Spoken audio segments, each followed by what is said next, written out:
Welcome to Soccer Morning on NASN. Here's your host, Jason Davis. Happy Monday, everybody. We are live on Soccer Morning. It is a Monday. I can bring varying levels of discomfort and disgust and flat-out hatred for the world.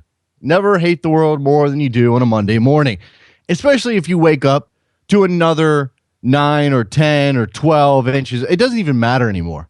I mean, short of being snowed into my house where I actually cannot open the door, and we're not there yet. It really doesn't matter how much snow is on the ground. I'm just sick of damn snow. Tired of it. Spring is here. MLS is playing. That must mean spring is here. We've got the title races are coming down to the wire. The last 10 games in England and Spain and Germany. Some of those are closer than others. That must mean spring is here. Why do I have to deal with another 9 inches of snow? I don't understand what's happening here. I do. And on St. Patrick's Day, too. You may or may not celebrate St. Patrick's Day because you may or may not be Irish. In fact, I've found in my personal experience, at least in this particular country, the people who celebrate St. Patrick's Day the hardest have zero Irish blood. Zero. None.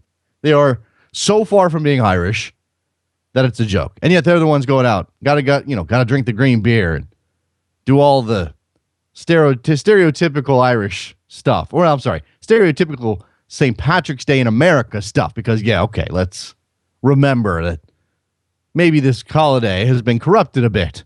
Perhaps. You think? There's an Irish pub on every corner in America, an Irish restaurant, an Irish whatever you want to call it, that may or may not be run by Irish people.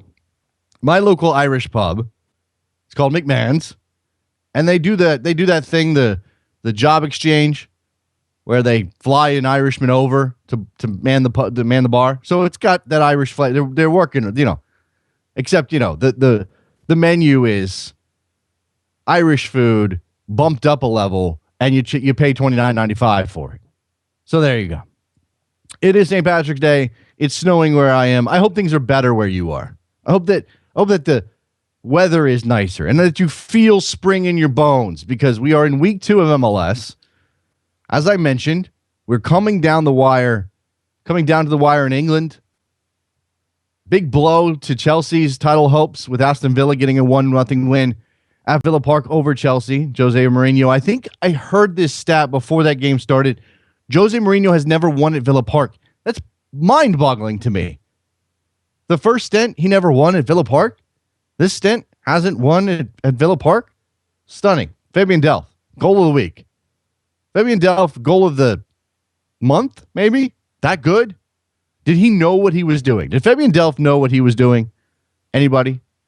I don't know. Speaking of days when people dress up in funny costumes, is that what you do on St. Patrick's Day? You dress up in a funny costume? People go out as leprechauns? My kid doesn't get to go to school and wear his green shirt so he doesn't get pinched. This is a problem, apparently. 5 years old. Got to have your green shirt so you don't get pinched at school. But hey, snow day, no St. Patrick's Day at school, so no opportunity to wear the green shirt so that you don't get pinched at school. Yeah, it's a travesty. But anyway, I saw this. By the way, let me set this up because I forgot to do this. Charlie Boehm from MLSsoccer.com and SoccerWire will join us. We'll do a full MLS recap with Charlie in a couple of minutes. But I saw this. Japan going to the World Cup. And when you go to the World Cup and you're Japan, I suppose you need a mascot. I don't know why, but they have one anyway. And they've chosen Pikachu. Pikachu is Japan's World Cup mascot. Now, Brazil's got mascots. Don't they have they've got, what does Brazil have? Is it the armadillo thing? Is that Brazil's mascot? I haven't really been paying it. I'm not up on my mascot game. But Brazil has mascots for the tournament. All the hosts have a mascot. Got to have, the funny looking creature, whatever. But Japan needs one too, apparently. So they've enlisted a Pikachu to be their mascot. He's going to give them luck, I guess. And I'm wondering, should the United States, headed to Brazil, going into the group of death, should the United States have a mascot? Who should our mascot be? The first thing that came to mind was Barney, but I'm not doing Barney. I need some suggestions. 419, you're on the air. Hey, what's up, Jason? This is Nick from Toledo. Hey, Nick from Toledo. What's up, my friend? I wanted to give my best and worst for the weekend. All right. My best got to be San Jose coming back in Goonie time with 2 goals late against RSL. Okay. And my worst, as a Manchester United fan, I don't know if I have seen anything worse. That was the most despicable, awful form of soccer, football, whatever you want to call it. Sure. It was awful. Yeah, Nick is a Manchester United fan in Ohio, and I haven't even gotten there yet. I hadn't even mentioned it. I mentioned Fabian Delph and Villa beating Chelsea, but Liverpool, I guess, making a statement against Manchester United, although it says something about Manchester United that I don't know that people are really going to take that much away from Liverpool. They're going to say, well, look, two penalties, which you have any issue? I mean, okay, the second one. Do you have an issue with the penalties, Nick? No, the only issue I had was with the Sturridge penalty where he wasn't even touched. Okay, and diving is going to come back up. I mean, we're going to talk about diving a little bit today if I have some time, and that particular penalty, it seems so clear to us, Nick. You see look in real time. Whatever the referee is saying, I think it was Clattenburg, right? Whatever he's seeing, he decides to call the penalty. We see the replay. Vidic goes in, Sturridge sort of half jump, half falls over, never makes contact with Vidic. And we immediately go to, well, that's terrible on Sturridge's part. And I saw this debate. Oh, well, the way that we frame it is that's tough on Vidic rather than that's terrible from Sturridge because English players don't dive. Clearly, English players dive. Steven Gerrard knows all about it. When Sturridge doesn't make contact, again, we immediately assume it's not a foul, it's not a penalty, it shouldn't happen. And I love that. I love when my man Alexi Lalas gets on Twitter and says immediately after this, amid the firestorm, just because there's no contact doesn't mean there's not a foul. I love that because it opened up the doors to so many other possibilities here. Because Vidic the rules say attempt. The rules say attempt to foul, attempt to whatever. So Vidic can foul Sturridge in the box, have it be a penalty, and never make contact. I know that's mind-blowing, Nick. I know it is. Well, I mean, that penalty and everything else that happened on that day is just, I just don't get it. Like, this was a championship team a year ago, and they are looking like a mid-table team at this point. It's amazing how far they have fallen from the ranks. It's becoming a joke. I don't even know if this ranks they're going to qualify for the Europa League. All right. So, are you of the opinion that it's time for Moyes to go? I wasn't until yesterday. Okay. I think a lot of people are coming to that. You're stuck between got to give him time, got to let him get his culture in, got to let him figure it out. Because again, he's following a legend. It is a terrible, terrible place to be if you're David Moyes. You can't turn the job down, but you're following a legend. Everything you do is going to pale by comparison, and he still hasn't figured it out. And now they are, sort of just trailing off into irrelevancy, which is very, very odd for a team like Manchester United. All right, I got to get going to get to some MLS recap. Thanks for the call, Nick. Appreciate it, man. Thanks, man. Appreciate it. We're going to talk to Charlie Boehm in a second. I want to come back to Manchester United because, and I may have said this last week, even before the Liverpool loss, the thing about Manchester United is that they're not going to go away. They signed a $1 billion deal with Nike. You can expect them to be back. Just how long is it going to take? Charlie Boehm, MLSsoccer.com, SoccerWire from the SoccerWire.com. On the other side of this break, don't go anywhere. Be right back.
Welcome back to Soccer Morning on NASN with Jason Davis. Joined now via Skype, in fact, video. If you're watching the video, you can see his visage right there. Charlie Boehm from MLSsoccer.com and SoccerWire.com. Charlie, how are you, sir? Doing great. Doing great. Charlie just talking about his new fatherhood, which is always a fun time, which involves a lot of hazy memories, things that may or may not have happened. I'm going to trust that you know exactly what happened in MLS. We're going to review the weekend a little bit with Charlie here. Charlie, first of all, the biggest hyped game of the weekend turned out to be rather entertaining and gave us some talking points. TFC goes into Seattle and beats the Sounders 2-1, and Clint Dempsey scores a goal. Defoe's start. It doesn't get any better than that. Yeah. It turns out he has a history of pretty fantastic debuts with a number of his clubs. And he added to that list with pretty outstanding debut for Toronto FC. Now, is he going to do that every game? I'm right. Not so sure. Right, and I think for the long term prospects of TFC, you're not going to count on Jermaine Defoe to score that often. You want him to be effective. You want him to get him his goals, and I don't know what their target is. They paid a lot of money for him. If he doesn't get to 20, is that a failure? I don't know. I guess we'll cross that bridge when we come to it, because it may be impacted by his international prospects. But for their for TFC's long-term prospects, it's Michael Bradley. It's some of those younger guys. Jonathan Osorio is getting some praise this weekend as well. What did you make of Bradley's debut? Perhaps a little uneven to start, but overall you can see what he brings to that team. Yeah, and the team as a whole. I mean, Ryan Nelson had been really soft pedaling expectations for this team, and if you were the cynical sort, you could say he was running a smokescreen with all the talk about turf and that sort of thing. So he certainly didn't want anybody to expect this to look like the finished product, but it's a pretty passable product that they've put out there already. Now, you could certainly say this is just a matter of elite talent, showing itself, and sometimes we've talked about this in a similar context with the LA Galaxy in years past. When you have ties or toss-ups in other areas of the field, $50 million talent or $10 million talent will often be the difference maker. That if that's your winning margin, then it certainly rewards teams that go out and get guys like Robbie Keane and Landon Donovan, and in this case, Michael Bradley and Jermaine Defoe. But really, I was impressed that the team, that's such a new concept, with so little time together, was able to go into one of the loudest, toughest, most sort of mentally challenging venues in MLS on a big day for the Sounders, and go out there and get it done. Of course. The big asterisk on this is one of those goals was an utter gift. Yes, that was a hospital ball back pass but Jermaine Defoe made the most of it and was utterly ruthless with that chance that he had. So and you could tell the frustration. Of course, we'll get to Clint Dempsey in a moment, I imagine, but the frustration was very palpable on his part, and I think that says a lot about what Toronto was able to do. Well, you say that, and that's probably true within this one game, but it's also a lingering thing for Clint Dempsey, the frustration, and it exhibited itself in some invasive actions. I don't know how we're going to say this necessarily. He hit a guy in the bad spot, Charlie. No, he tried to put a ball up or 90, I guess you'd say.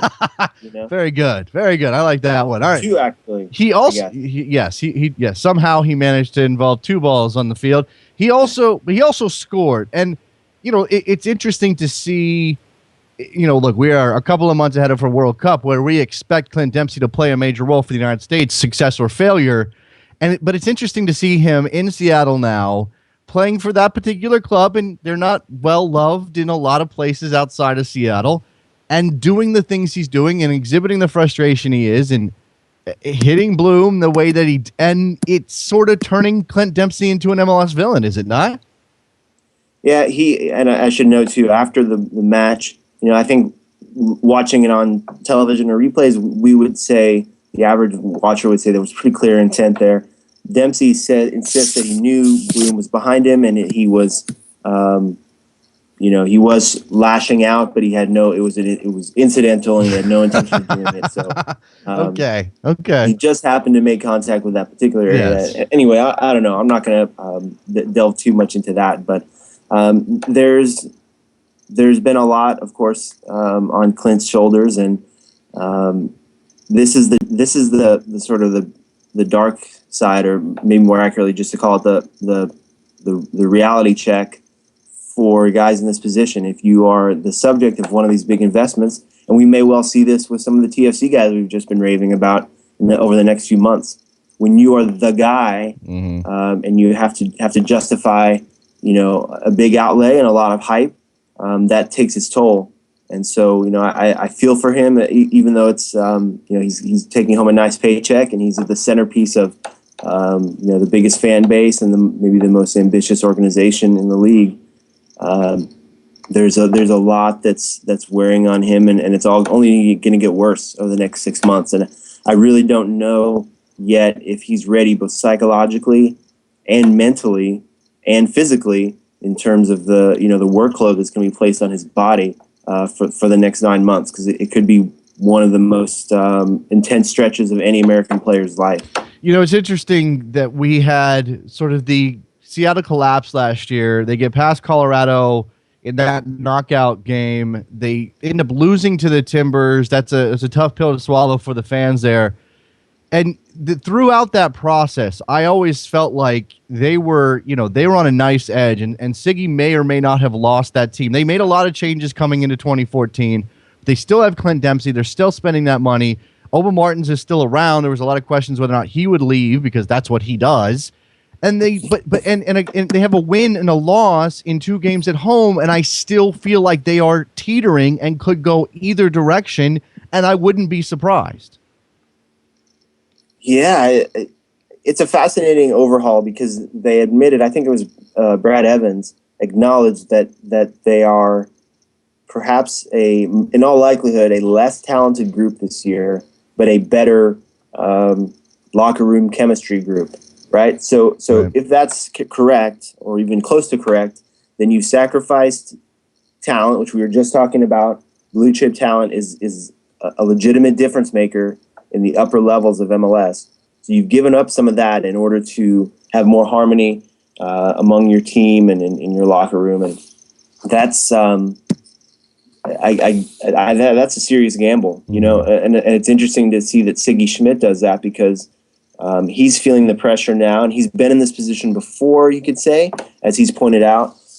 He was, I think it was a 3-year plan he asked to implement. He asked time to implement in Columbus, his previous destination before Seattle. And he was just about the end of his leash and was really open about that, going into the season where they won MLS Cup. So, he's been in this position to some extent, but never on this level, with this many eyes, with this kind of organization. I was honestly surprised that he wasn't dismissed after last year and the way it all ended in such ugly fashion. And I still don't know if he's going to be there come November, or come the end of the season. How many games does Clint Dempsey get for his upper 90s shot? I'm going to say 1. I think 2 seems fair to me. That's just the number that pops in my head, but we'll see what the disciplinary committee. He's got to be sat down for at least 1. Otherwise, we just don't want to. I don't want to go through that whole. Well, he's getting soft treatment. DPs are getting kid glove treatment. Yeah, I'm tired. And MLS really, they shouldn't be doing that anyway. So let's say that. All right, let's move on. It's not all about TFC in Seattle. There were a bunch of games here. A lot of draws this weekend. I guess you could say that's the league's parity coming out. I think it's depends on which game you're talking about as to why we ended up with the draw. I'm going to go to the other most entertaining game of the weekend, San Jose and RSL. And we get the Goonies theme, which I'm a fan of. I love seeing them come back and the vibe in that stadium when they do this. Victor Bernardes, 2 goals, gets the equalizer. I still think it takes a little sting out of the Goodies thing when it's a draw instead of a win, but it's something for them to build on. And on the other side of it, RSL comes out of the gates flying. Joao Plata is scoring goals. Kyle Beckerman with a fantastic goal, but they leaked 3. That's going to be trouble down the line. We're still talking about drop points at home, for a team that may not be able to afford it, further down the line. Context is everything there, though, of course. I mean, to be down 3-1 to the defending conference champs and get that result is great, but I think Nick Raimondo said it best. Somebody asked him about, the rally after the match, and he said, I think they should play like that all 90 minutes. Why are they not? After the game, I made an allusion to San Jose as the college student of MLS who's the life of the party, but is constantly pulling all-nighters and is never prepared for class. It's really romantic and charming. And trust me, I'm probably using that metaphor because I can relate to that kind of character. But this is sort of redlining is exhausting for not only the team but the fans and even the neutral fans, right? So it's not a sustainable approach, and I think for all the romance and as much as it can be sort of a galvanizing moment for or characteristic for this team, it's not necessarily the recipe for a good playoff run or a Supporters Shield run. Once again, now we're talking about the 2012 Supporters Shield winners. I acknowledge that, but I think there needs to be a little bit more of a plan and a little bit more of or at least a plan A, or a plan B that gives them an alternative to control the tempo of these matches a little better. There will be games where they're out ahead and they're going to have to know how to shut things down and manage games. So, and I think that's another sign of growing tactical maturity around the league is that, they're going to be required if they want to have any kind of ambitions for anything meaningful this year, to figure out a little more cultured approach to games. But you can't argue with the entertainment factor for us neutrals, right? You always know you're going to see some fireworks in the last 5 minutes of a Quakes game. Yeah, it's always fun. You mentioned 2012 Shield winners, and they scored something like 75 goals. I don't have the exact number in front of me. It was above 70. I remember that. They scored about half as many last year, and I guess they need to find a happy medium that includes scoring more than they did in 2013, but also keeping some of those goals out of the net. And on the other side of it, well, first before we move on to RSL and what that game either did or did not mean for them, Bill on Twitter wants to hear your take on Shea Salinas, who he identifies as man of the match both against Toluca midweek in the Champions League and then again against RSL. A talented player who may not have grown into himself. Is that finally happening? Yeah, I'm fascinated. I was discussing this with a few people on Twitter during that match Saturday night. He's a classic out-and-out winger. I enjoy his game, but I'm still a little bit baffled as to whether he may be benefiting a bit from bringing a rare skill set to the Quakes that is so important given the trees that they have up front. Right. When you're the kid out wide whose job it is to find the likes of Leonard and Gordon and Wondolowski, maybe that sort of puts a bit of a shine on his ability relative to other wide players in the league. But, when you watch him and watching over the course of the last season, he was a consistent chance creator. Mm-hmm. He has a refreshing desire to run at people, to make things happen. He's one of those wingers that can play on either side. He can get around to the end line. He can cut inside. He can hit in-swinging and out-swinging balls. And so I enjoy his game. I wish that the system here in the U.S. produced more kids like that. But I think certainly if this Quakes team can build something meaningful and can compete in the Western Conference, that's going to push Salinas into the limelight on a league-wide basis because he and maybe there's only one or two other guys in that team that can reliably deliver that kind of service that all those big forwards really feast on. So I enjoyed watching him, and I think he's one to watch down the stretch. RSL, new coach, same system, same ideas, same personnel for the most part. I don't think they made many moves at all in the offseason. And they come into the new year, and they scored a lot last year. That seems to be carrying over. Joao Plata is coming out on fire. I have him on my fantasy team and left him on the bench on Saturday. I don't know how that happened. I think I started Kenny Cooper. What is wrong with me? Oh, look, we get the dogs coming. Is there any? Do you see any issues with the way RSL has played to this point in the new season, or is this what you would have expected? And if anything, they'll get some speed bumps that they can sort of even out over the course of the year. Sorry for the background noise, by the way. No problem. My dog is barking at the door. It's a small sample size here for RSL. I mean, on the bright side, they've gone and created a ton of chances and been pretty clinical with them, at least early on in that San Jose game. I think the question is going to be, can Cassar keep this system moving forward without things getting stale? Mm-hmm. And I don't see a risk of that so far. I think he's the right choice for that team. And now it's just a question of proving that he can, lead this team and has that sort of same. He's clearly a different personality. When you watch him on the sidelines and hear what the players have to say about him, he's different from Jason Kreis.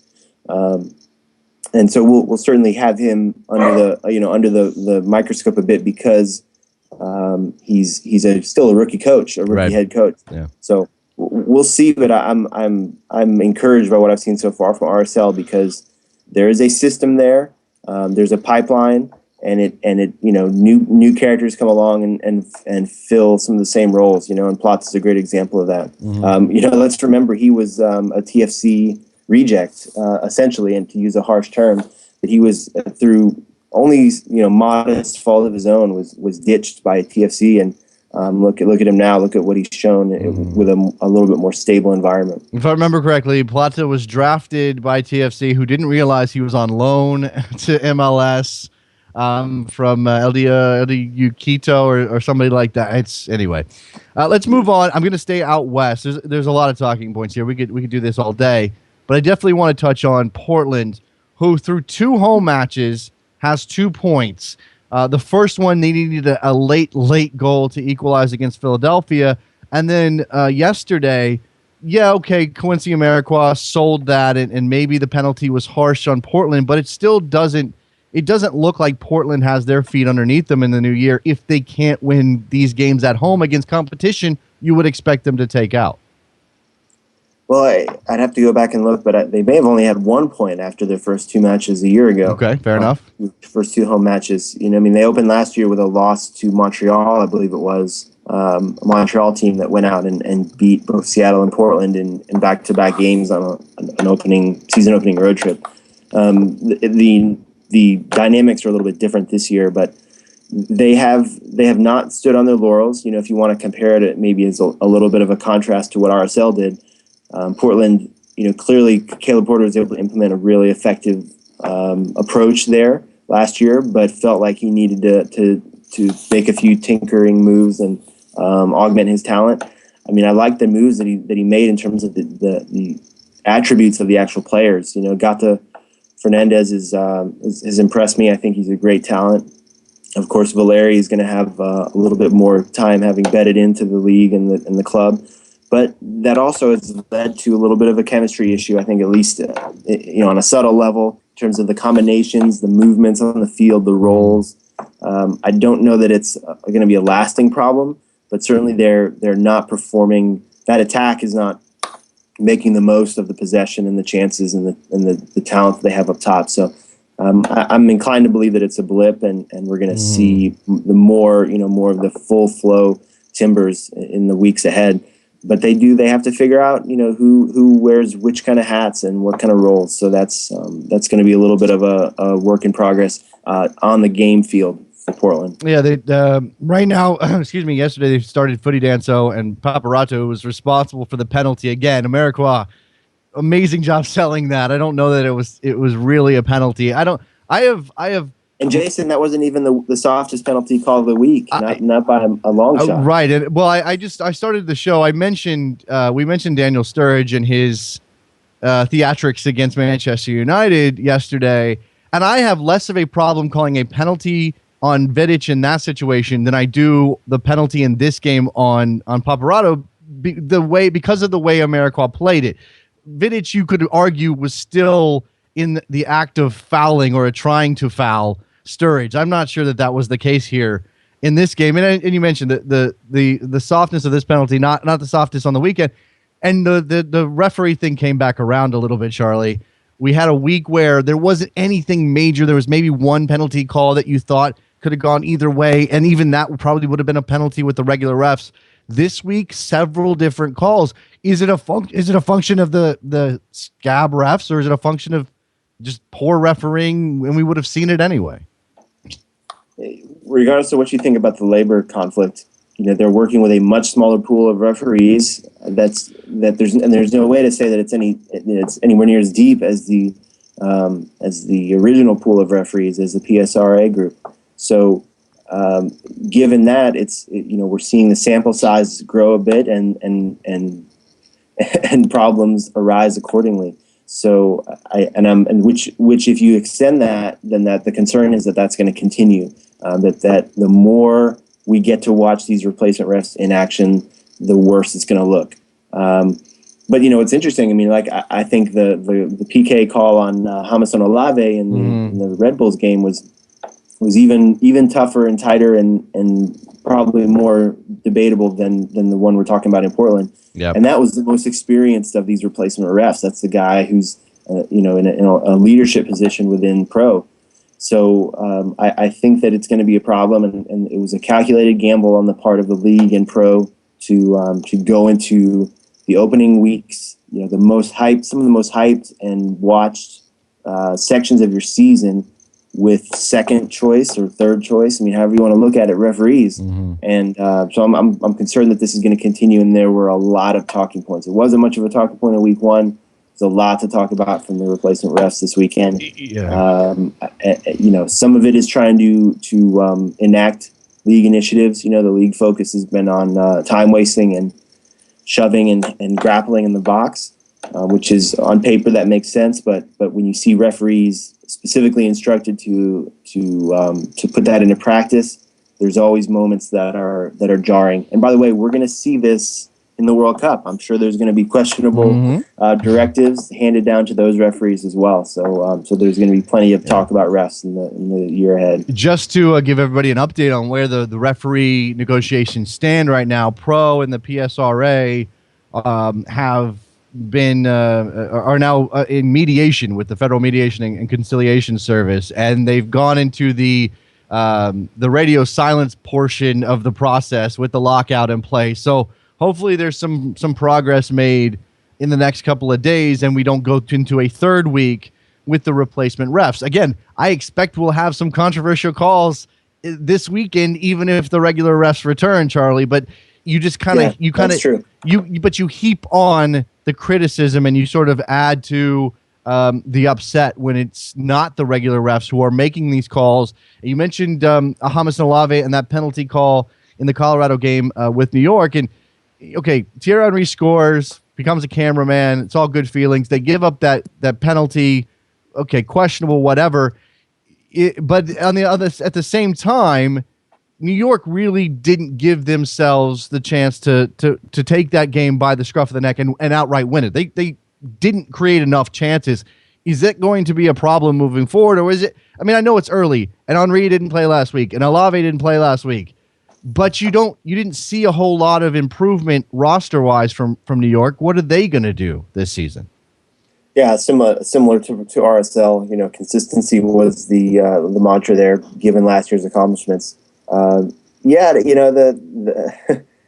their credit, I was very impressed to see that the Red Bulls did not make the PK call a big issue.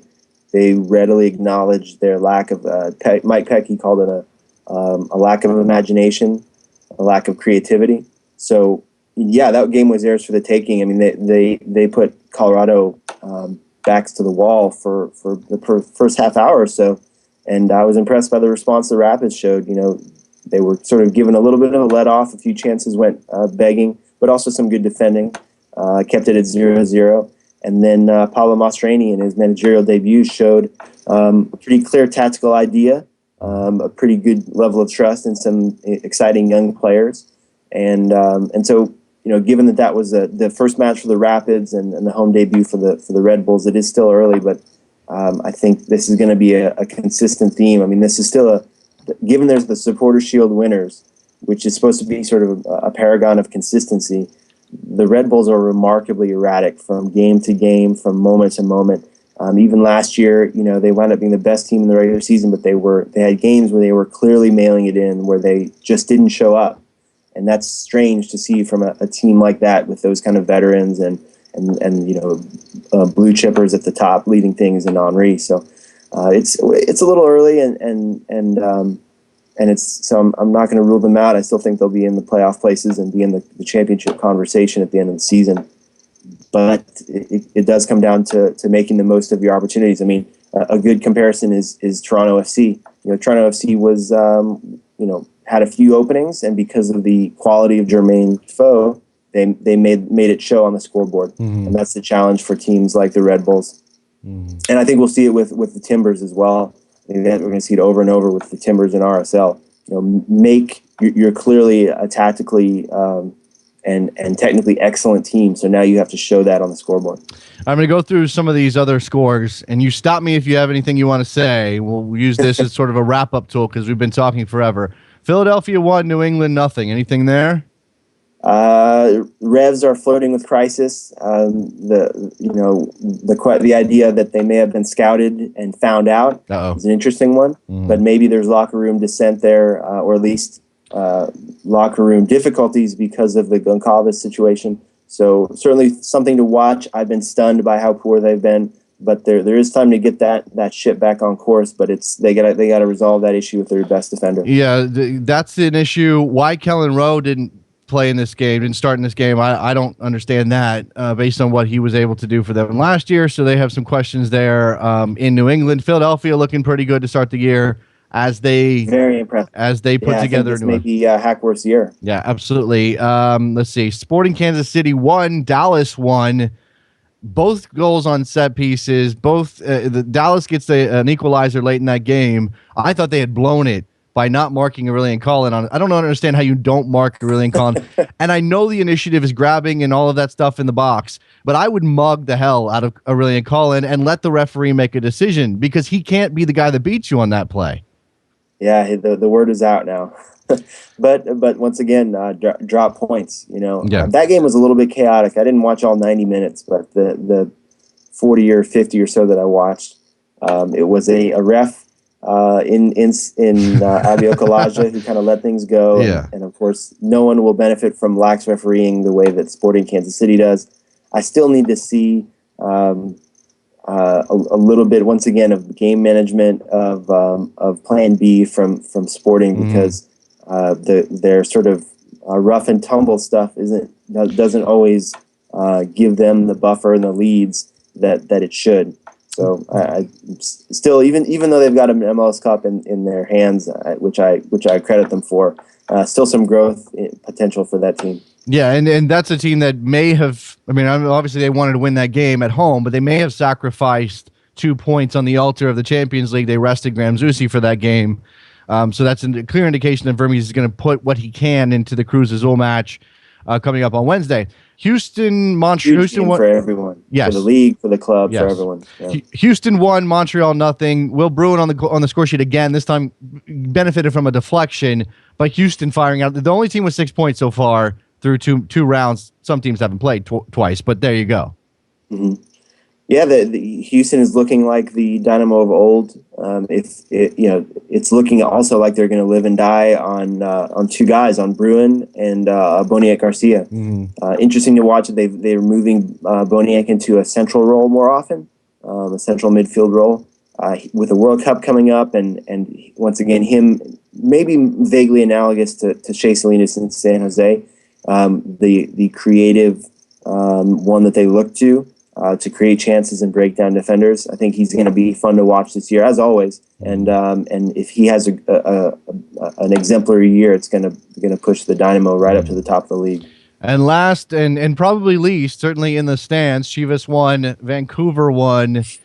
Chivas USA down to 10 men. It took Vancouver a very long time to finally break them down, but it was a very nice goal from Darren Maddox to Kakuta Mane, who didn't miss. But that's, I don't know. I mean, how good is Chivas really? We saw what they did to Chicago last week. Chicago's still not with Mike McGee, and we haven't even touched on that. And Vancouver had just eviscerated New York the week before. This is MLS in a nutshell, really. This kind of game. Yeah, Vancouver was poor especially in the first half, for long stretches. But I think the natural instinct will be to say that for a lot of people to say that because we were used to expecting absolutely nothing from Chivas USA. But I'm impressed. I was intrigued by Wilmer Cabrera being appointed as coach there and some of the moves he made. He's gathered some young talent. I mean, this game was actually interesting for me just because of the young kids that were out there that are, to me, fascinating prospects. Guys like Mane, Tommy McNamara for the Goats. But they deserve a lot of credit for knocking, week one's best team well off their stride. They worked really, really hard. They were really hard done by, I thought, by the red card, 13th minute, 12th minute red card, something like that. But there's something happening at Chivas USA, and I'm not prepared to hand them the dunce cap for another season. I think Cabrera is a good coach. He knows what he's doing, and it's check out a Chivas game and see what you think. I mean, they were not that hard on the eye considering what they had to do in that game, and it was a good result for them. I respect the hell out of Wilmer Cabrera, and I expect them to be much better. They already are. They're already showing that. I do want to see them play somewhere with an actual atmosphere because I think that'll add a little bit to the Chivas experience, Charlie.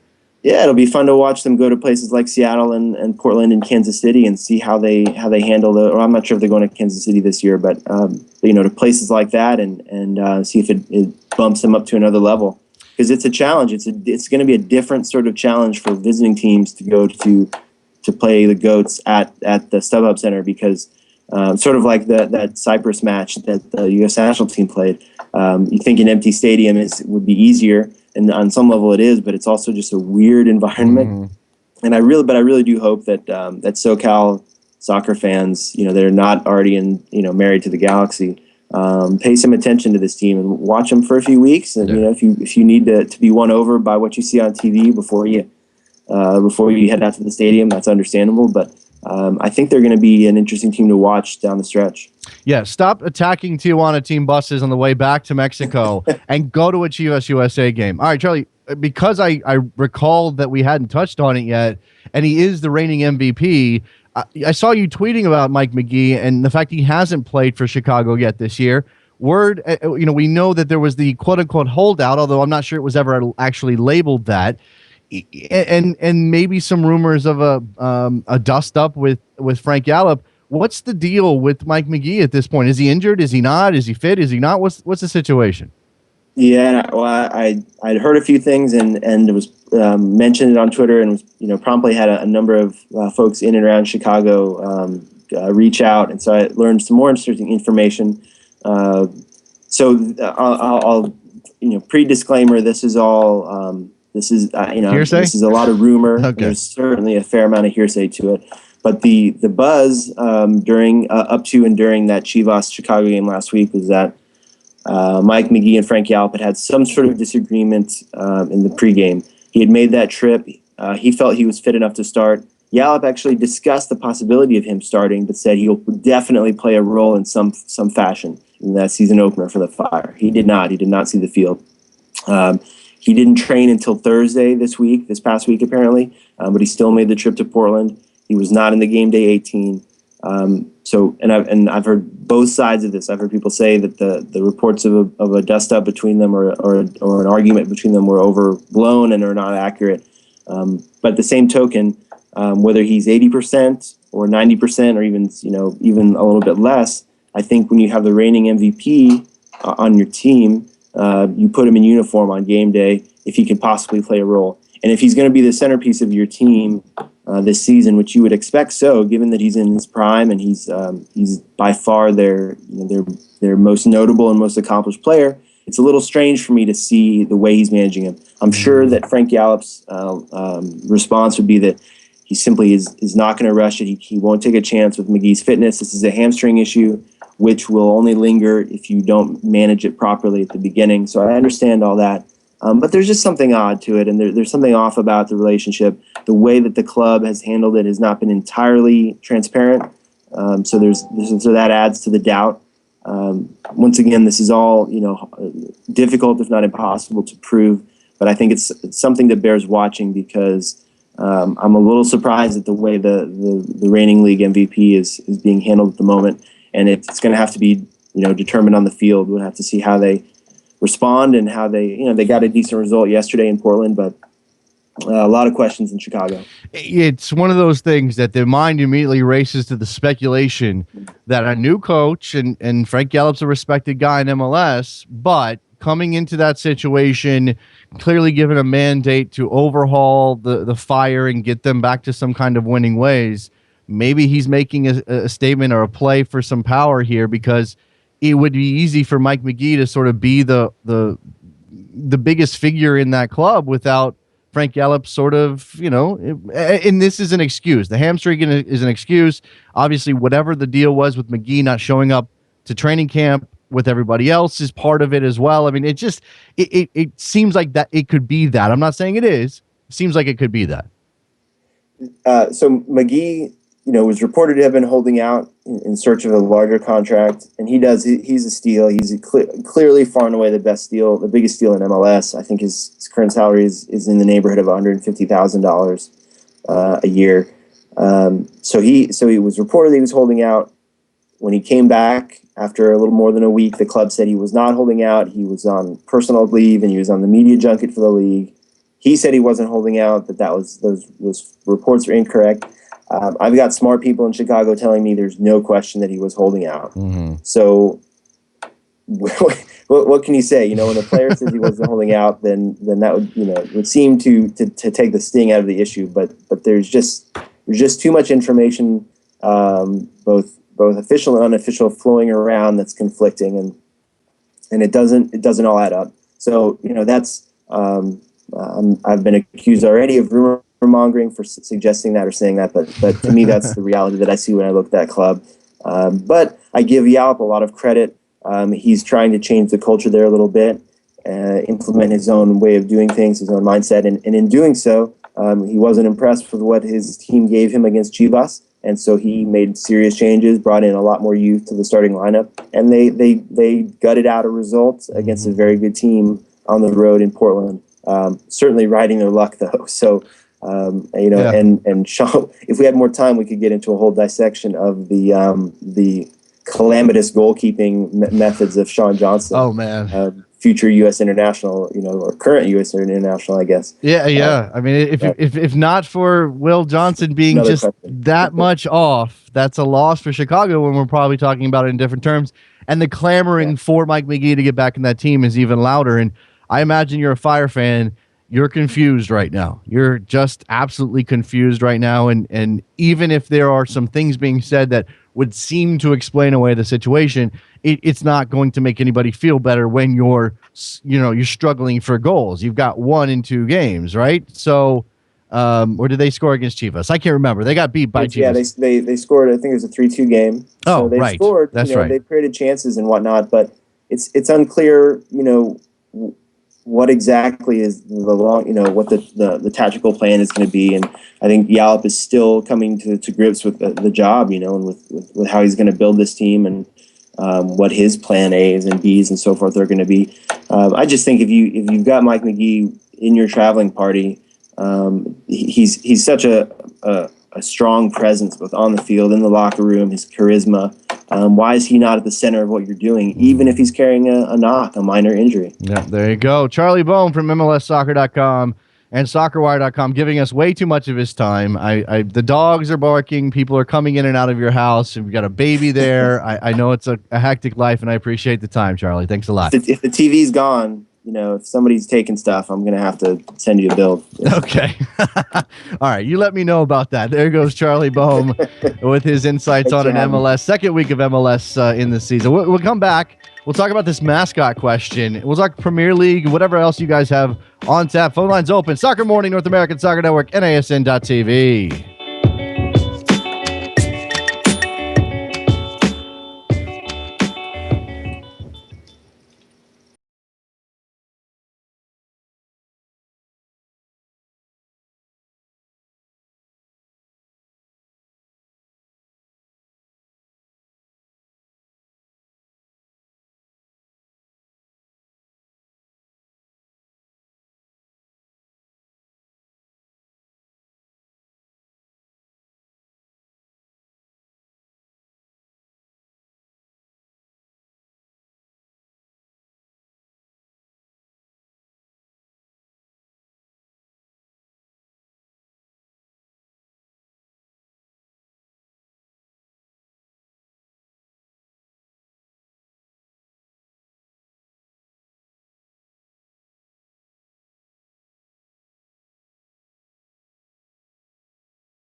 Welcome back to Soccer Morning on NASN with Jason Davis. All right, here's the deal. Right now, our audio-only feed, so Stitcher and TuneIn and the like, those are down at the moment. There's some technological malarkey happening on the back end, and we're hoping to get those things fixed. So I apologize for anybody who listens live that way and is missing out on today's show. Hopefully you grab the podcast, you enjoy the MLS talk, and you let us slide on that one a little bit. I apologize for that.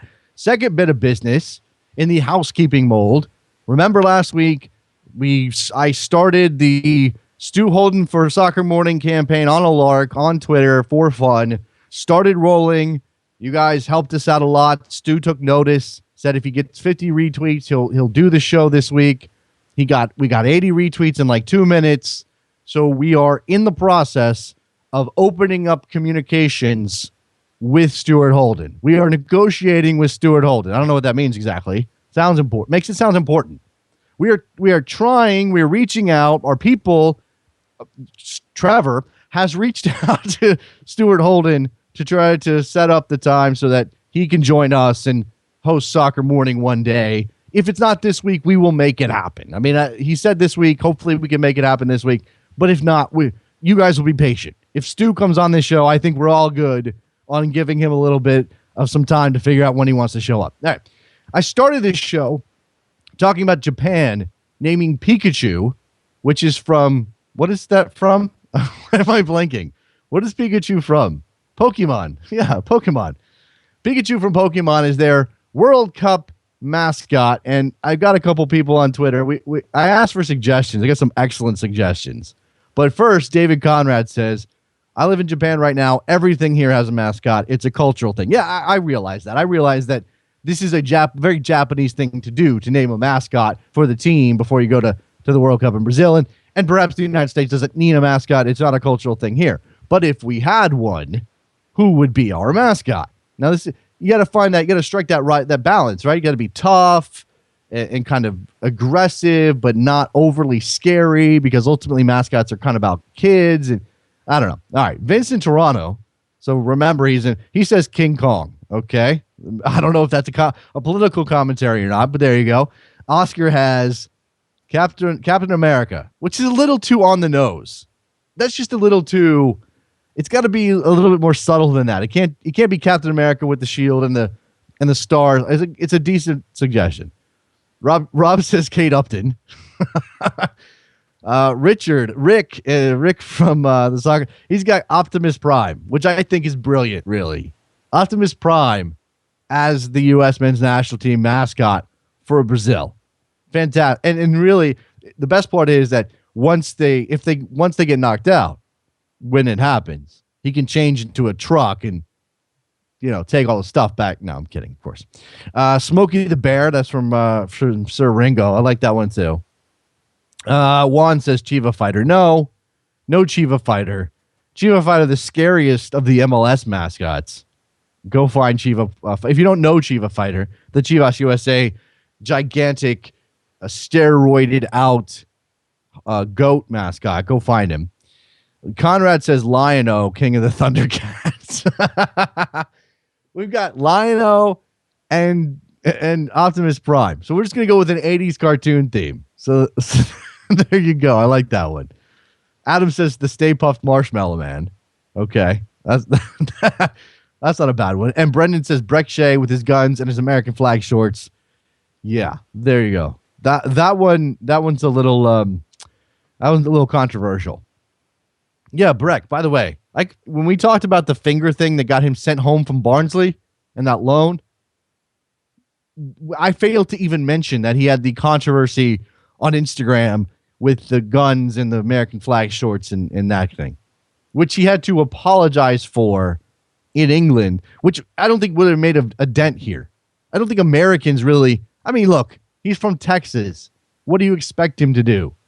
This is what he does. He's from Texas. But the English having very, very, very different attitudes on guns and gun laws, were obviously a little upset. And he should have known it wasn't going to go well when that happened. Creech says, Hayes Creech on Twitter says, Gumby. Why would Gumby make a good mascot for the U.S. men's national team? Gumby is not, look, the Japanese are going with cute. That kind of fits their cultural image. They could go with a lot of things, but they're going with Pikachu. He is a Japanese icon that whether he fits or not, he's so big that you really can't argue with it. Gumby's not that big. People remember Gumby's not on TV anymore. They don't sell millions of Gumbies out there. Gumby's terrible. Don't give me Gumby. Phone lines are open 347-756-6276. I need your thoughts on the MLS weekend. After we talk to Charlie, anything we missed there? Clearly the referees were a distraction. And clearly these penalty calls that impacted several games are worth talking about. Again, I think it's not that we wouldn't have had controversial penalties with the regular referees. It's that we heap on top of the controversial penalties the fact that these are replacement refs and that there's an ongoing bitter negotiation between the league-backed pro organization and the Professional Soccer Referees Association. And that casts a pall over all of these calls. So now it's more of a controversy, and it's going to become even tougher for MLS to hold out from a public relations standpoint when the fans are going to start saying, hey, you're screwing my team by not figuring this out. Pay these guys what they want, get them back on the field. Whether the quality of the refereeing goes significantly up or not is sort of beside the point. A couple more mascot suggestions. Julian Green. I like that one, Steven. You bring Julian as your mascot. Now, does he take a roster spot in that case, Julian or Steven? I need to know. And Alan's got Ric Flair. 661, you're on the air. Hello, this is Robert. I'm calling from Alaska. What's up, man? Hey, I want to talk about MLS real fast. Sure, go ahead, man. All right, so since we're in the second weekend, there have only been 2 games on American National TV on NBC. Yes. And I noticed that this year, compared to like the previous year, the TV production has gotten a little bit better. So if ESPN will do the same thing when they start broadcasting MLS games, couldn't that raise ratings? Because like even a bad game in the EPL can still be good with better production. So if even if good games here could have better production, wouldn't that kind of raise ratings? Well, I mean, look, we thought that when NBC got the contract, and they did raise the level. Look, ESPN puts on a strong product. They put on a strong broadcast. NBC Sports, I think, even raised that level a little bit when they took over MLS from Fox. I mean, clearly Fox was a disaster. Clearly you wanted to get away from what Fox was doing because it didn't put the league in a good light. NBC has raised that game. But they've had the contract for a couple years now, and ratings haven't really moved. What we're seeing so far this season, and you're right, ESPN is not going to even broadcast any games until something like May. I don't even know when it is. A lot of that has to do with World Cup buildup and the like. But NBC Sports in the ratings so far, last week in the opening week, we saw, 283% increase over the previous year. And a lot of that was chalked up to the lead-in, where NBC Sports scheduled it out so that the game was following, I think that was Seattle and Sporting were following a Premier League game. And the same thing was true on Saturday when Seattle played Toronto FC, which was an even more hyped up game than the opening weekend. And I haven't seen the ratings, and maybe we're not as concerned in week 2 as we were in week 1. I imagine they're good for MLS in relative terms, they're good ratings. They're an improvement. But the quality of the broadcast can only do so much. I mean, I think what you're saying has some truth to it, but we've had this happening for a couple years, and it hasn't really moved the needle. Got anything else, man? I mean, again, I think you're right. You're right that the quality of the broadcast is important. I just don't know that it's a ratings mover by itself. You have to pair it with something else. You have to have good games that go with quality production. You have to have a lead-in that lets soccer fans who wouldn't otherwise stick around decide to stick around. All of those things are important. Also about timing as well, like when the games are on, and also helps. Yeah, no, absolutely. And we've talked a lot about the scheduling of MLS games for national television since we talked about the new contract, the new television contract. And what's scaring a lot of people here is that the word on the street, and there's yet to be confirmed, everybody's sort of taking it as a fait accompli, but the word on the street is that Fox is going to get MLS back. Well, we see what Fox does sometimes with the games that they have. Even the games they don't produce, they relegate them to Fox Sports 2. They put them on Fox Soccer Plus. The quality of the production when they do them here isn't very good. And a lot of people are frightened that that's going to be, while MLS may get significant money out of Fox, it's not going to help the product in visible terms. And it is a concern. I'm worried about it. I want to be able to see games first and foremost. Okay, and I don't know if you know this, but what your source is telling you about like when the next TV rights are going to come out or be announced? I haven't had anything directly told to me. All I know is that we had that first flurry of information, and it was a lot of rumor that seems to me to have been part of the negotiating process. I'm not sure who leaked it. I'm not sure why they leaked it, and I'm just not an expert on those issues. We talked to Jonathan Tannenwald on the show, gave us some insight. I think I don't want to make any assumptions. I'm not even going to assume that Fox is going to get this contract back. I think it's still possible NBC comes back around, but I don't know where they stand because we haven't heard anything since early January. All right. Thanks, man. That's why I wanted to get my point across. I appreciate the call. Hearing me out. All right, no problem. 347-756-6276 is the phone number. Still looking at Twitter here. Steven says, Julian doesn't have to be on the roster. No one-time switch for the mascot. Very clever stuff. And then James here talking about referees. Look, again, this is going to be an issue as long as the referee negotiations are ongoing and the regular refs aren't on the field making calls. The ref who made the PK call in the New York game is the guy from Pro brought in to train other refs. Is that scary? Look, no. I don't think it's scary by itself.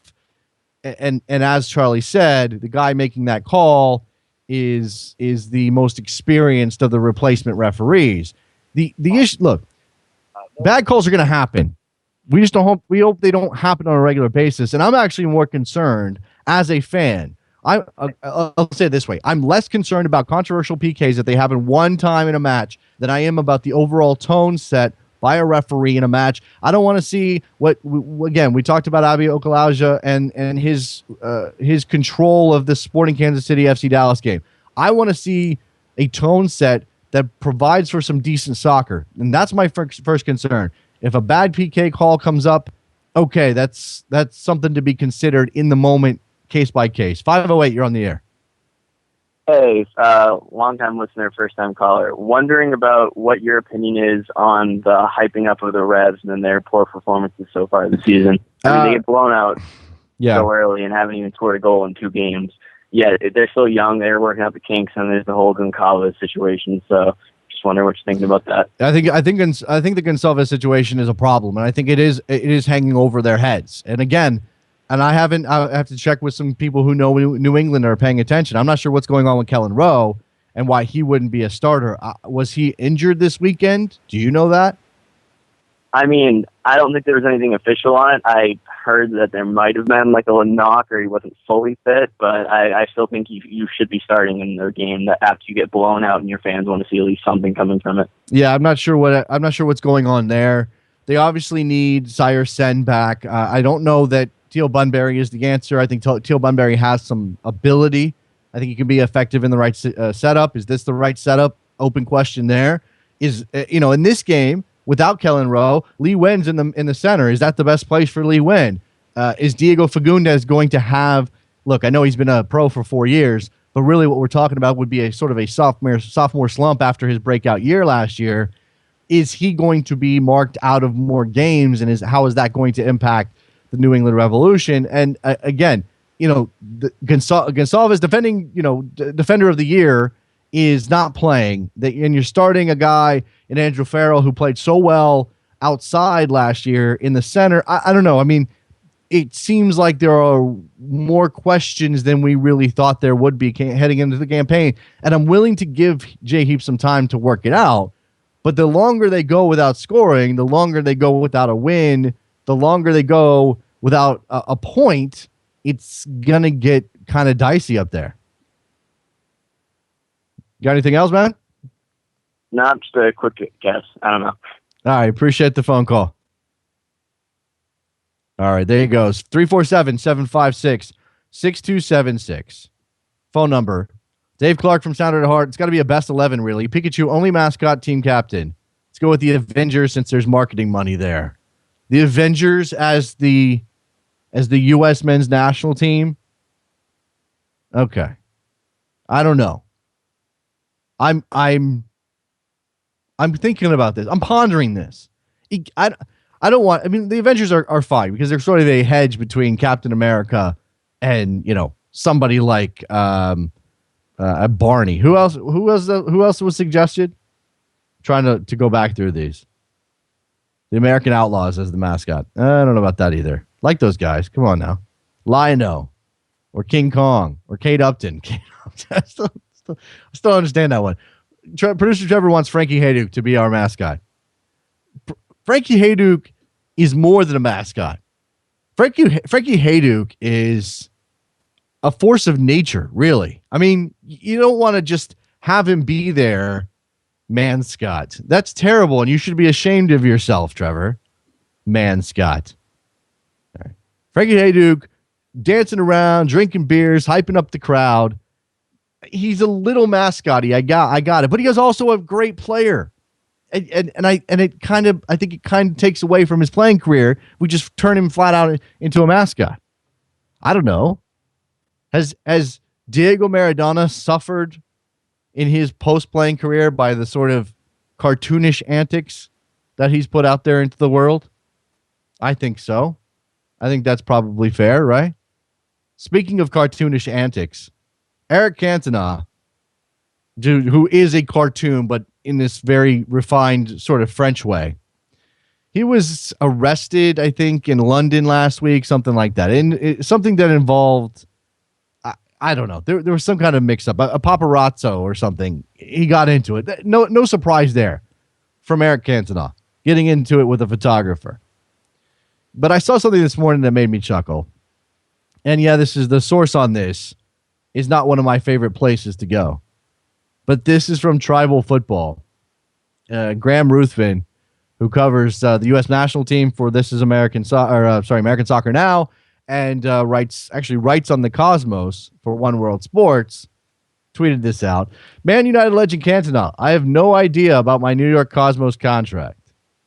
He was named, remember, Eric Cantona was named New York Cosmos sporting director 3 years ago. when Peter Kemsley was still there, when the Cosmos were more a clothing brand than a soccer team. He says, this is what he told Foot Mercado.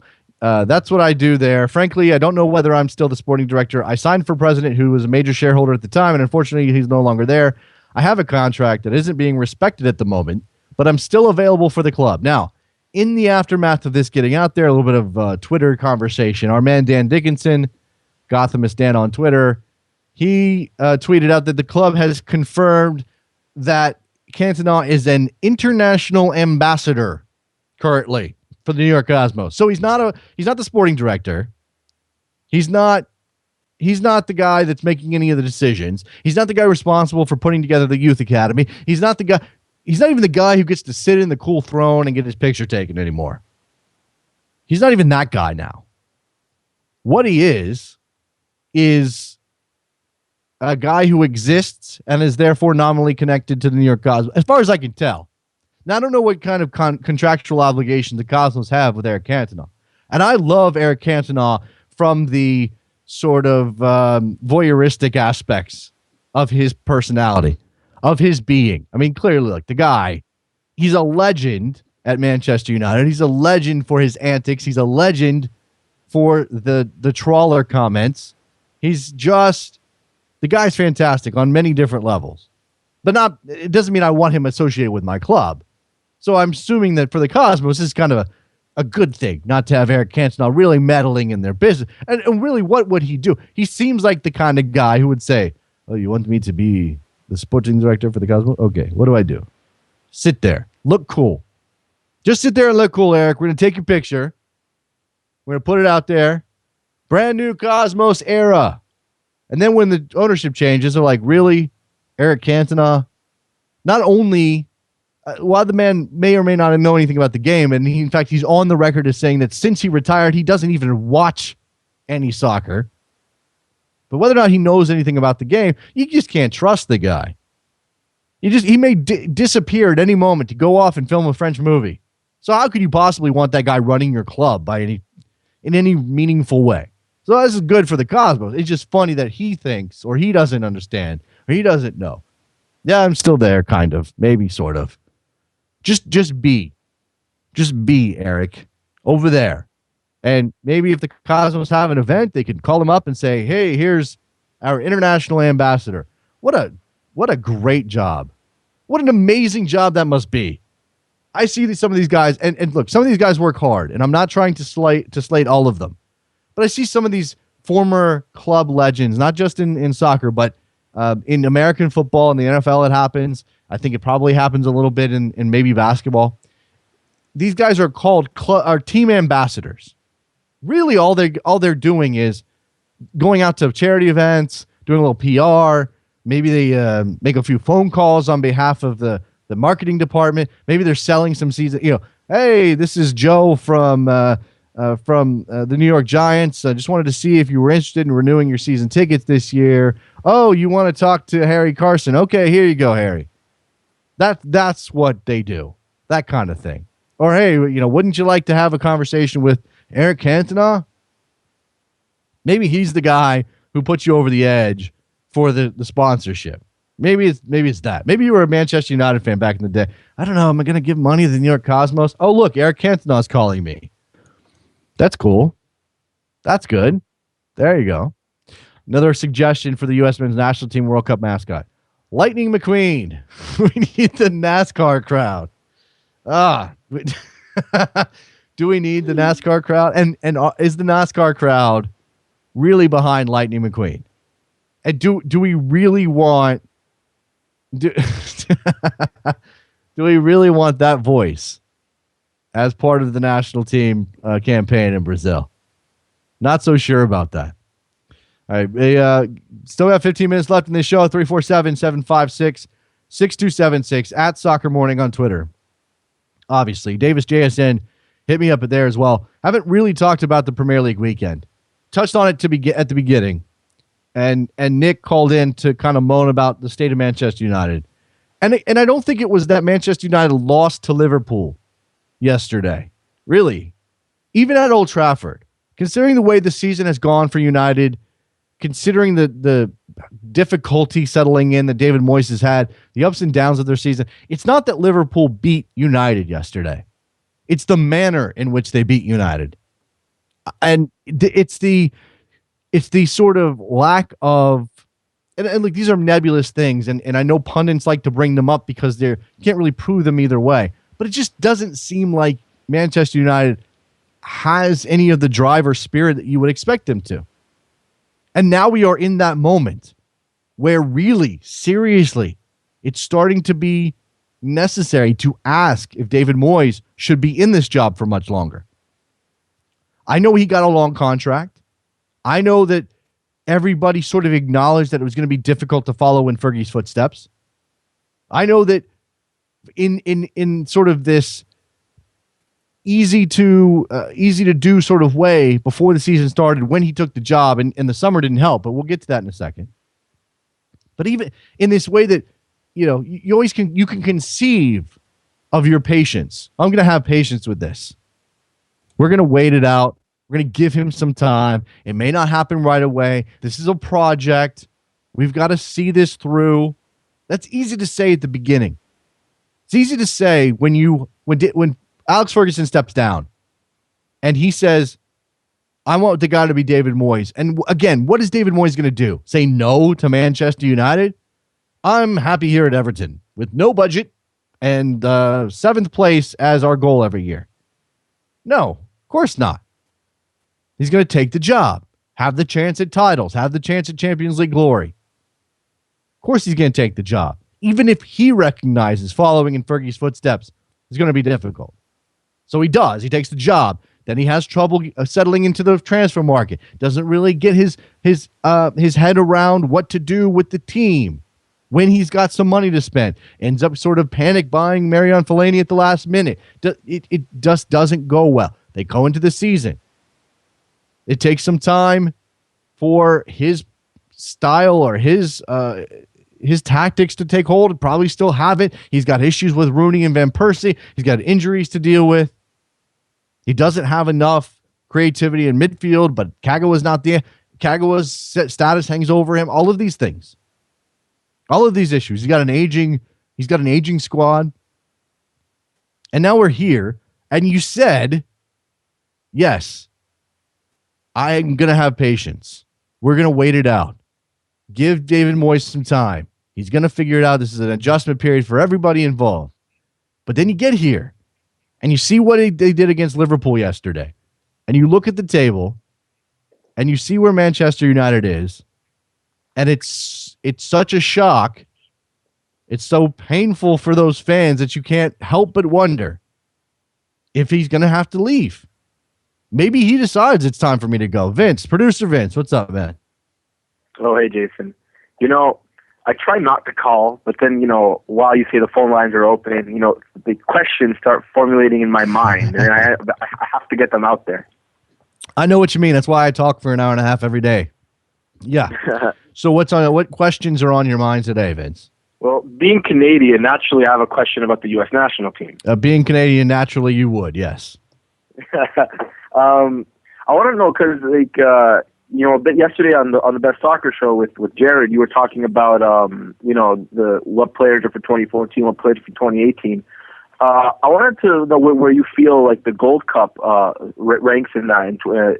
Obviously, it's next year, and it's like the important Gold Cup where all the teams bring their best players. I want to know, do you think that's like the last hurrah for Donovan, Dempsey, Jermaine Jones? Good question. It's you say it's the important Gold Cup. Remember now that they've changed the format, and now there's a playoff between the two Gold Cup winners to represent the region in the Confederations Cup. So it is the important one, but it's also not the important. You know what I'm saying? So that maybe changes it a little bit. We'll see. And I also mentioned on the Best Soccer Show that before you even get to 2018, you have the Olympics as well. And while that's not going to cover everybody you're going to see in 2018, there's going to be a good portion of those younger players that we're identifying as possible 2018 players in that Olympic roster. I guess that the Gold Cup's going to play a significant role in that. Yeah, sure. I mean, there's really nothing. There's no reason that Klinsmann, and we assume he's going to keep the job after the World Cup, no matter how it goes. He's got the contract. I'm assuming that he'll sort of refresh the player pool, that you'll see some of these guys pushed out.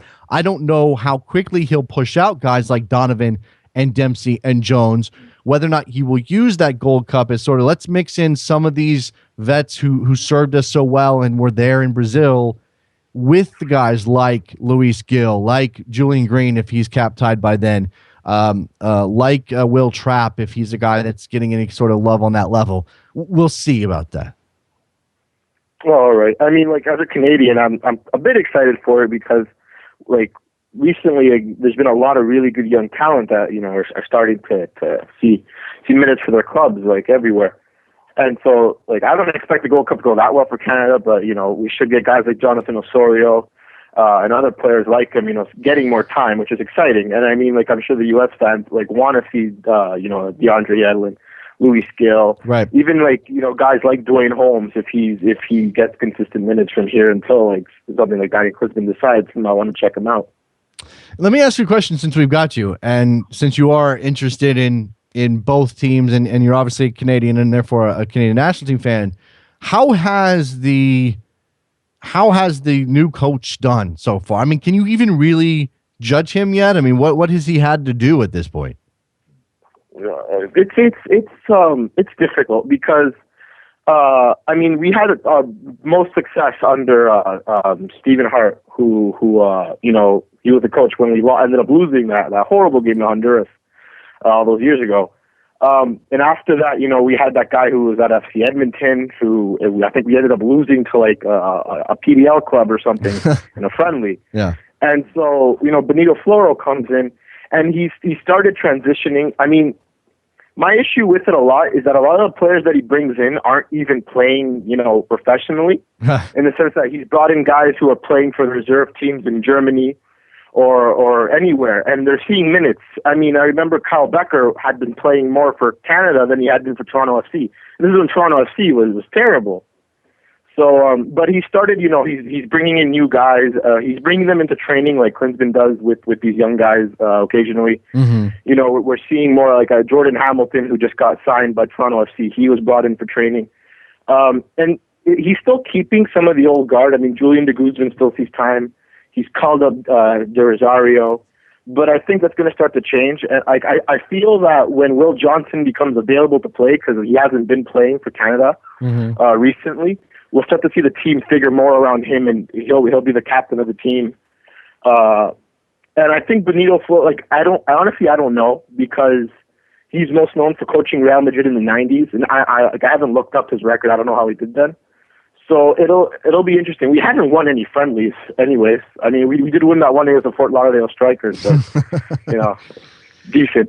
But in the Gold Cup, that'll really be, you know, how we see. I don't expect us to get out of the group, but if at least we have a good showing with our young players. And I think the Gold Cup is going to be D-Ro's last hurrah, either that Gold Cup or the supposed centennial one with the South American teams.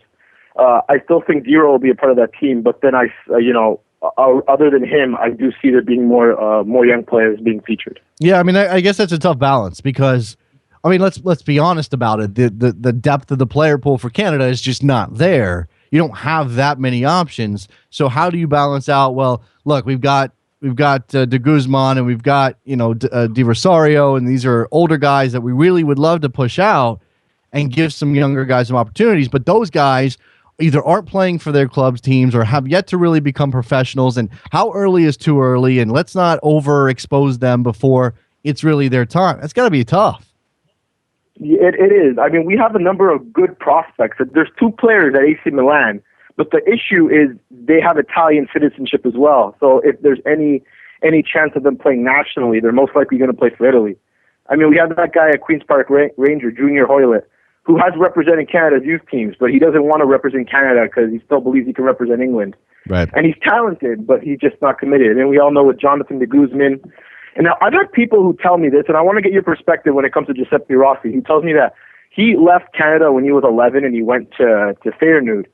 He went up through their developmental system, and as a result, he became more Dutch than Canadian. Okay. Do you buy that as an argument? Giuseppe Rossi being more Italian than American. It's different. It's a completely different situation there, right? I mean, De Guzman doesn't have the parental influence that Giuseppe Rossi had. Giuseppe Rossi, his dad was an immigrant who moved to the United States. Giuseppe Rossi was Italian and an Azzurri fan from the day he was able to understand what a soccer ball was.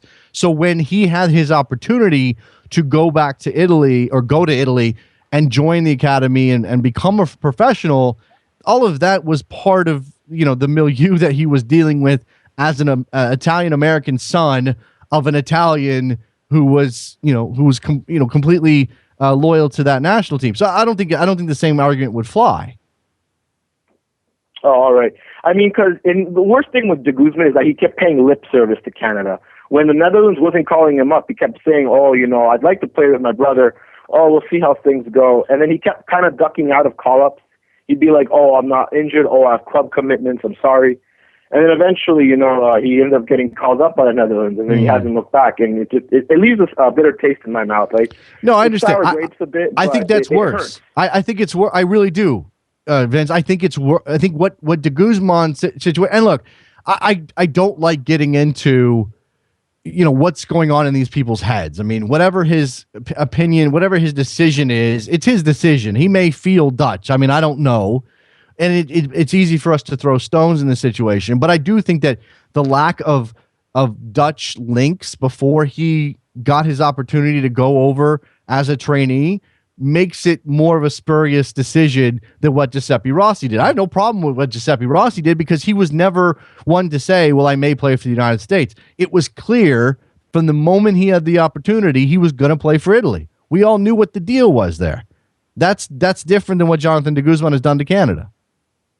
Yeah, I mean, when people have asked me about Sydney Leroux and how I feel, at no point did she ever say, I want to play for Canada. Since she was a young girl, wanted to play for the United States.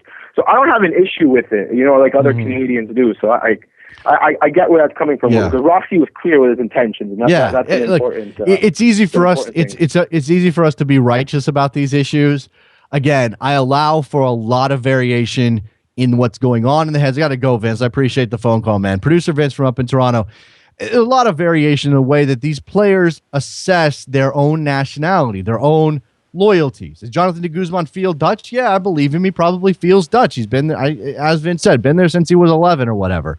Does that mean that he should be representing Holland on the international level because he feels Dutch? I mean, if he's eligible and he feels that way, it's tough. Now, you do get into a situation. Teal Bunbury guilty of this as well. Played for Canada youth national teams, switches to the United States, kicks up an uproar. Dad was a Canadian legend. I think that sometimes these players dig their own graves on this front. But if a player is upfront about it, clear, I'm going to play for Italy if I get the chance. In the case of Giuseppe Rossi, I just don't understand why we would hate that person for making a decision that is, theirs to make. It's his decision to make. We don't get to decide if Giuseppe Rossi should play for the United States or Italy. He's eligible for Italy. They want him. He can go play. It's the same thing with Julian Green. It's the same thing with Gideon Zelalem, who is probably off the map now for the United States. Just get over it. Get over it. Wasn't going to happen. It's fine. There are other players who do want to play for the United States. Worry about them.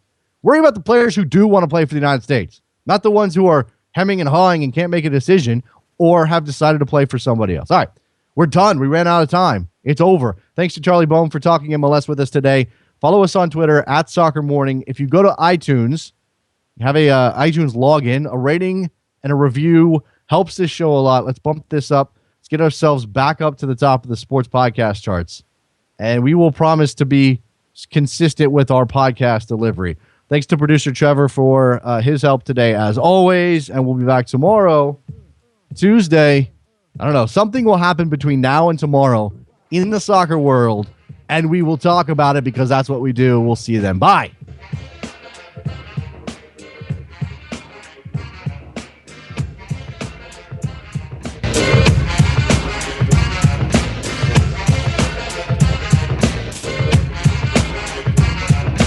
Back in the days on the boulevard of Linden. We used to kick routines and the presence was fitting. It was I, the abstract. And me, the 5-footer. I kicks the mad style, so step on.